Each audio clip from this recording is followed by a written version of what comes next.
My mom would be at all my sporting events. Let's say I was playing football, okay? My mother would be on the sidelines, and if the play on the field started going one way, my mother would run along like, Mark, get him, get him! I'd be like, oh my gosh.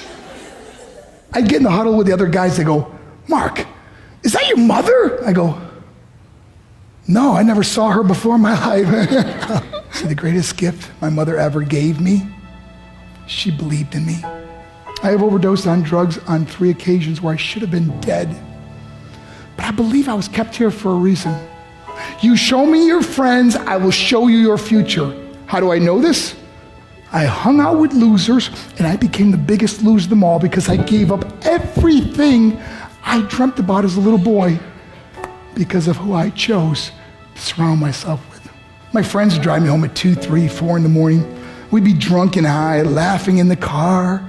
We'd pull up in front of my house in New York. They go, Mark, the light's on. I go, oh man, my mother's up. See, my mom wouldn't go to bed until she knew her son was still alive. I'd walk in, she'd say, hi, Mark, how was your night? I go, it's good, Mom, I'm just gonna go to bed. She goes, can I talk to you for a minute? I go, Mom, I'm tired, I'm just gonna go to bed. She goes, Mark, I haven't seen you all day and all night. Can I please talk to you? I said, man, just leave me alone. You bug me. I'd slam my bedroom door on the one person who believed in me. I was on a worldwide tour and we were wrestling overseas in Japan. After my wrestling match, I went upstairs in my hotel room and I fell asleep. There was a knock at my door at 3 o'clock in the morning. I got out of bed and I looked through the safety window and I could see it was a Japanese promoter. So I opened the door and he said, Mark, you need to call home. There's been an emergency. I went and got on the hotel room phone. I called back to the United States. I said, hey, what's going on? They said, Mark, I don't know how to tell you this. I said, just tell me what happened. All of a sudden they started crying. They go, Mark, I can't tell you. I said, just say it. They said, Mark,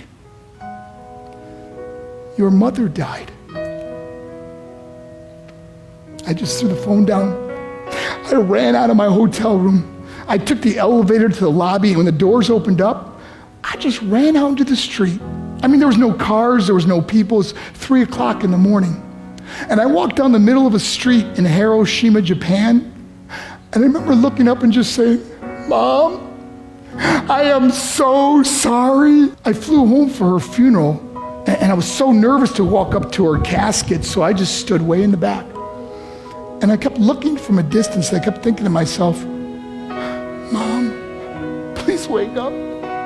Please get up. And then I finally got the nerve to walk up to her.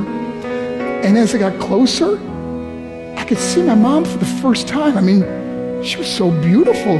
She was dressed in white. I mean, she looked like an angel. And I just stood over her and I said, Mom, you are my hero. Everything I am, everything I hope to be was because of you. You loved me so much, you gave me a life. You're the only one that ever believed in me. How did I repay her? By getting drunk, by getting high, by getting stupid, by hanging out with losers? For what? All she ever wanted to do was talk to me. I wish I could talk to you now, Mom. I wish you could see what I'm doing. Why couldn't I have been a better son? We are defined by our choices. But if you surround yourself with people involved in drugs and alcohol and pills, it's a dead end. I'm not here to preach to you. I'm here to tell you I lived that life. It leads to broken hearts, broken relationships, broken dreams, and death. For what? To get high? If you have a mother or a father, when you go home, tell them how much you love them. See, my whole life was about being rich and famous. I had to be a millionaire. I had to win the race. I had to win the race at the expense of my marriage, my family, my friends. For what?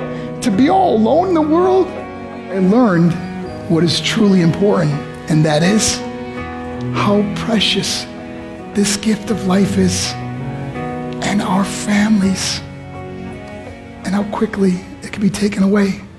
See, I no longer live in time, I live in moments. See, it's not what's in your pocket that matters. It's what's in your heart that truly matters. Love Love is just a word until somebody comes along and gives it meaning. You're the meaning.